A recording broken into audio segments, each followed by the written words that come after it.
Hello friends, YouTube channel ਜਸ ਦਾ ਤੜਕਾ ਤੇ ਤੁਹਾਡਾ ਸਵਾਗਤ ਹੈ। ਸਾਡੇ ਚੈਨਲ ਨੂੰ ਲਾਈਕ ਐਂਡ ਸਬਸਕ੍ਰਾਈਬ ਕਰੋ। ਅੱਜ ਆਪਾਂ ਭੜਥਾ ਬਣਾਉਣਾ ਸਿੱਖਾਂਗੇ।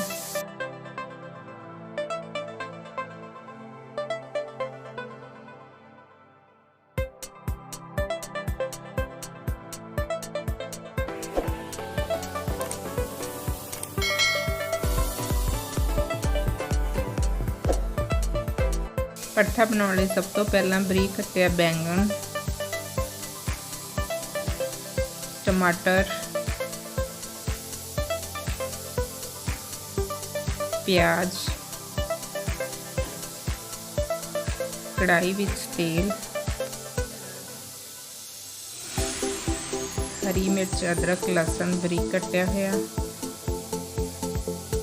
नाल ही कुछ मसाले लाल मिर्च, हल्दी, नमक, सुक्की मेथी, जीरा। ਹੁਣ कढ़ाई ਵਿੱਚ तेल गर्म हो चुकिया होना, उस ਵਿੱਚ ਆਪਾਂ जीरा ऐड करांगे। जीरे ਨੂੰ हल्का गोल्डन होने तक भुनांगे।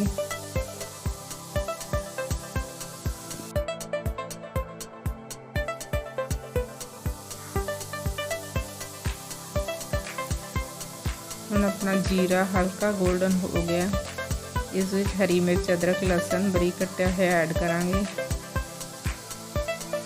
ਹੁਣ ਇਹਨੂੰ ਵੀ ਹਲਕਾ ਹਲਕਾ ਹਿਲਾਉਂਦੇ ਹੋਏ ਗੋਲਡਨ ਫਰਾਈ ਹੋਣ ਤੱਕ ਪਕਾਵਾਂਗੇ।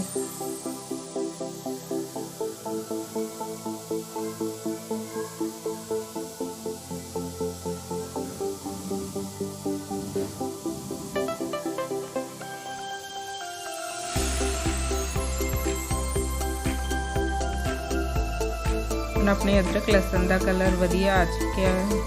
इस विच प्याज ऐड करांगे।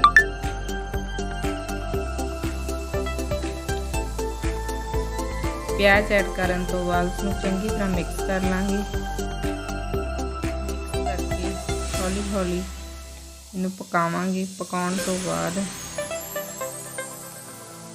इस विच टमाटर ऐड करांगे।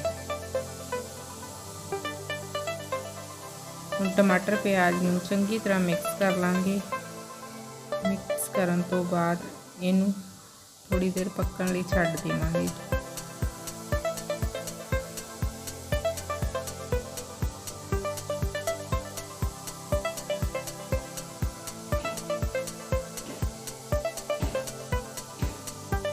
हुण अपने टमाटर चंगी तरह गल चुके हैं। हुण इहदे विच आपां कुछ मसाले ऐड करांगे।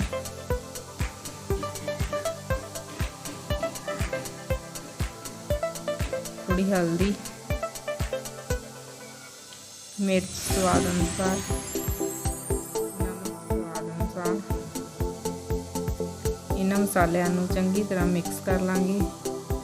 मिक्स ਕਰਨ ਤੋਂ ਬਾਅਦ ਆਪਾਂ ਇਹਨਾਂ ਨੂੰ ਥੋੜਾ ਪਕਾਵਾਂਗੇ।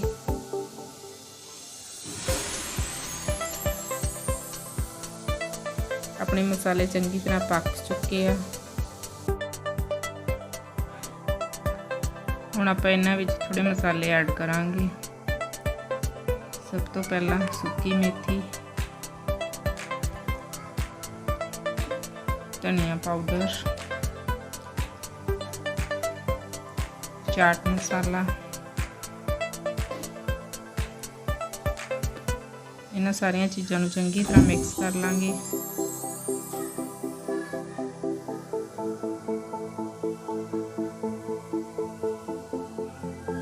मिक्स करन तो बाद आपां बैंगन पावांगे। बैंगन के तड़के नूं चंगी तरह आपस मिक्स कर लेना, तां जो नमक मिर्च जो भी मसाले ने बैंगन दे विच मिक्स हो जाण। मिक्स करन तो बाद हुण आपां पानी ऐड करांगे। पानी ऐड करके फिर उसनूं चंगी तरह मिक्स करांगे। फिर उसनूं ढक के थोड़ी देर लई स्लो कुक ते पकावांगे।